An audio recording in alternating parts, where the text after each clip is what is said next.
Tupo maeneo ya Mbezi Beach. Mbezi Beach upande wa chini, hao ndo majirani. Tuko maeneo ya Mbezi Beach upande wa chini. Kutoka barabara ya lami mpaka kwenye hii site ni mita 400 tu. Mita 400. Hapo ndani ya fence, ndani ya hiyo fence hapo kuna kiwanja kinauzwa. Ndani ya hiyo fence hapo ndani hapo. Ndio huku ndani tumeingia ndani sasa tajiri yangu. Square mita 500. Ziko square mita 500. Imagine hii ni Mbezi Beach upande wa chini. Mbezi Beach upande wa chini kuna mashamba kabisa.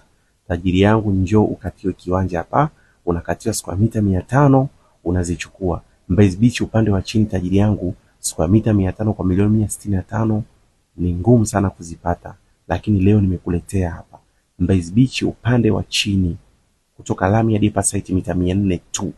Square mita 500 unaweza kujenga nyumba yako ya kuishi, unaweza ukajenga apartment zako tajiri yangu. Ni mtaa umenyoka kabisa, majirani hawapo. Majirani wamenyoka kabisa. Ni sehemu ambayo unaweza kaweka apartment, lakini kuna wale watu wanapenda kukaa Mbezi Beach upande wa chini. Unaweza ukaja ukajenga nyumba yako ya kuishi. Angalia ardhi ilivyokuwa dodo. Tajiri yangu, karibu sana, ni uwanja mpya, hautakaa.